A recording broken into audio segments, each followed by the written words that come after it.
Alright, so good day mga kayamers. Kamusta ang lahat? Alright, so for today's video mga kayamers, papakita ko sa inyo kung paano tayo nag-repack ng ating front shocks, okay? Ng ating project bike na si Inspire, yung ating Honda CB125, okay? So, please stay tuned.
So, yan mga kayamers, no, nabaklas na natin yung mga front shocks natin. So, ito yung mga parts, okay?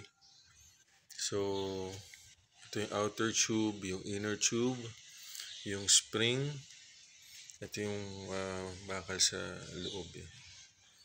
Then, ito yung Allen screw dito sa baba. Ito yung part na to dito sa taas yan ng outer tube. Okay. So,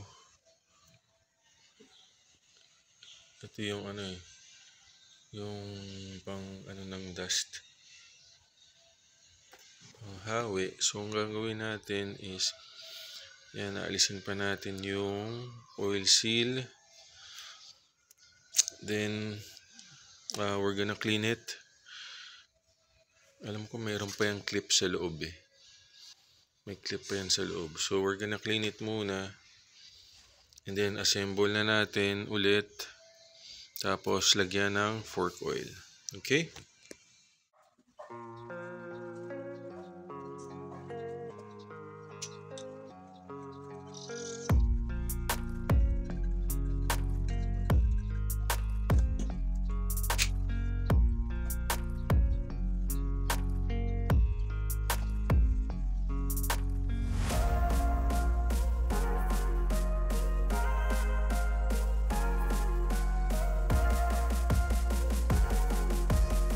Alright, so mga kayamers, yan, nalinis na natin lahat, no? Hindi ko naman napakita. Pero, Madali lang naman, gaas lang yung pinanlinis ko. Ang nahirapan lang ako ay yung pagtanggal nung oil seal mismo. Okay? So medyo nahirapan ako dun sa isa, yung sungkit, no? So yun I think yun yung pinaka challenge dito sa ginawa ko. So ngayon assembly na lang ulit, then lalagyan ko na ng oil. Okay? Right, so mga kayamers, ito muna i-focus natin ha. So ito yung sunod-sunod. Okay, kung paano ko i-assemble ulit yung ating front shock. Okay? Alright, so una, itong inner tube nyo. Okay? Tapos kukunin natin to. Okay? Yan. So, ito muna ilalagay natin sa inner tube.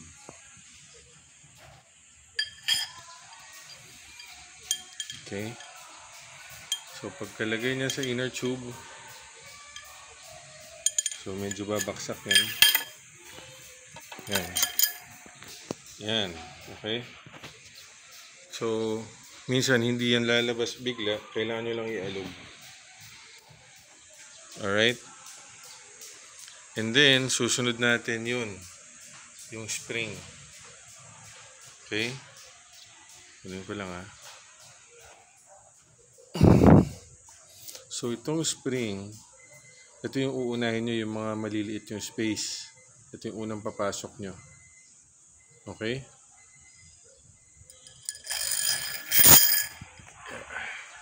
Yan, sorry napasok ko na. Medyo mahirap shoot pag ko lang mag-isa. Okay, so yan. So so yung dapat nandito yung mga malalaking space, and then yung unahin nyo yung mga malilitang space sa spring. Okay? And then susunod ko tong takip dito. Okay? So yun muna yung gagawin ko. Right? So dali lang ha. Okay, so yan. Nakabit ko na yung takip dito. So hindi ko muna masyado hinigpitan yan. Alright, so ayan muna yung assembly ng ating inner tube.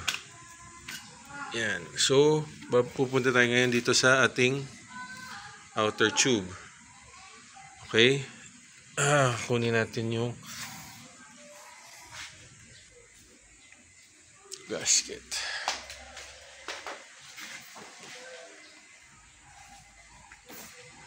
Ito pala. Okay, ito yung oil seal. Hindi pala oil seal, no? Ito yung size niya mga kayamers. 3143.10.3. Okay? So kakabit ko na to. So dapat pantay niyo yung pagkakabit. So dali. Right. So yan na yung ating oil seal. So ang gagawin ko, ito yung nasa itaas mga kayamers ha. Yan. Ito yung nasa taas, itong face na to. So ang gagawin ko, tatanggalin ko muna yung spring dito. May spring yan na maliit yun oh. Tatanggalin ko muna to, tapos ipapasok ko. Meron rin kasing spring sa likod yan eh. So yung unahan lang muna yung tatanggalin ko. Then papasok ko ng pantay dyan. Okay? Pupukpukin ko. Make sure na dahan-dahan sa pagpukpok. At dapat lumabas yung kanal nung inyong lalagyanan ng clip. So tanggalin ko muna to. Itong spring. And then lalagay ko na dito. Alright? Ayan mga kayamers, na-install ko na yung oil seal. Okay. Pati yung clip dito. Ayan. Okay, so lalagay ko na susunod yung anti-dust natin. So yan mga kayamers, na lagay ko na yung anti-dust natin. Okay, so ngayon ang gagawin natin, itong inner tube, yan, nakaganyan. Okay, sabay ipapasok natin tong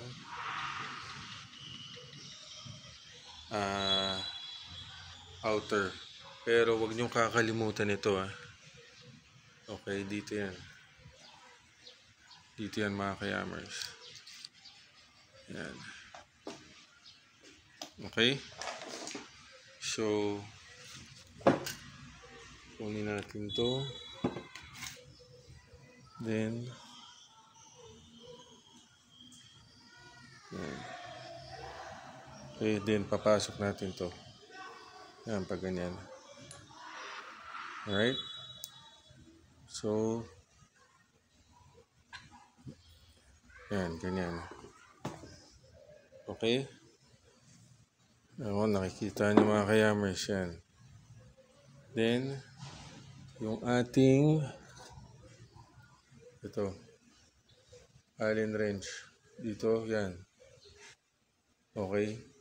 Kung meron kayong screwdriver na maliit, para lang ipantay yung female socket doon sa loob, gawin nyo para makapasok agad yung Allen wrench natin.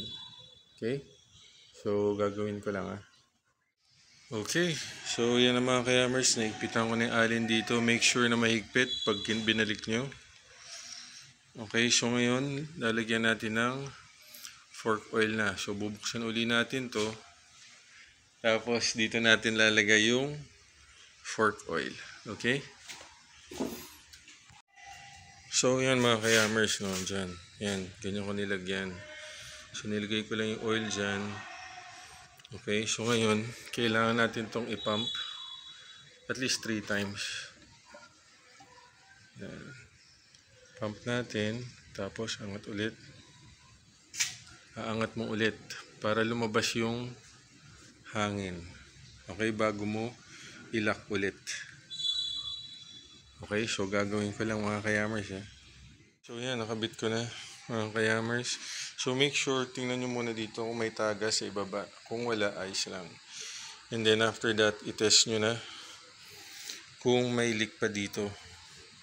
So pwede nyo bomba. Yan. Okay? Then, balik nyo na. Alright, so yun na yun mga kayamers. Medyo mahaba na itong video natin. I hope you like it. So please don't forget to share and subscribe. Thank you mga kayamers, and peace out. On it, but I'ma let you slide 'cause you ain't worth it. Time staying strong, need to move on to be what I want. I'll keep dreaming on. Time staying strong, need to move on to be what I want. I'll keep dreaming on.